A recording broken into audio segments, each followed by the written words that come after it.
ഒരു പ്രതികരണത്തിലേക്ക് പോയാൽ സംസ്ഥാന സർക്കാർ വീണ തൈക്കണ്ടിലിനെതിരെ കേസെടുക്കണമെന്ന BJP നേതാവ് ഷോൺ ജോർജ്. GST ആക്ട് പ്രകാരം സംസ്ഥാന സർക്കാരിന് വീണയെ അറസ്റ്റ് ചെയ്യാം. SFIO അന്വേഷണത്തിൽ സേവനം നൽകാതെ പണം വാങ്ങിയെന്ന് വ്യക്തമാണ്. വീണ കേസിൽ ഇടനിലക്കാരി മാത്രം. PMLA ആക്ട് പ്രകാരം അന്വേഷണം നടക്കുമ്പോൾ പിണറായി വിജയനിലേക്ക് എത്തുമെന്നും ഷോൺ ജോർജ് പറഞ്ഞു.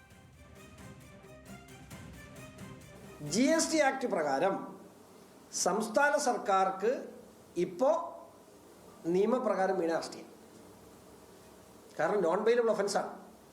ഒരു ഫേക്ക് ഇൻവോയ്സ്, സേവനം നൽകാതെ ഒരു ഫേക്ക് ഇൻവോയ്സ് വീണയുടെ കമ്പനിയുമായി CMR ക്രിയേറ്റ് ചെയ്തിരിക്കുന്നു. ആ ഫേക്ക് ഇൻവോയ്സ് ക്രിയേറ്റ് ചെയ്തിട്ടുള്ളത് വീണയാണ്. അപ്പോൾ യഥാർത്ഥ ഒരു GST തട്ടിപ്പ് കൂടെ നടത്തിയിട്ടുണ്ട്.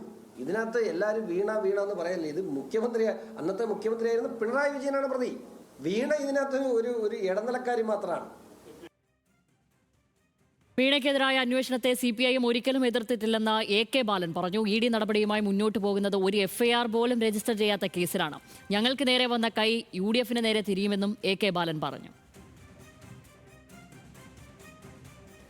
EDയുടെ മുമ്പിൽ ഒരു ഷെഡ്യൂൾഡ് ഒഫൻസ് ഇല്ല, FIR ഇട്ടിട്ടില്ല.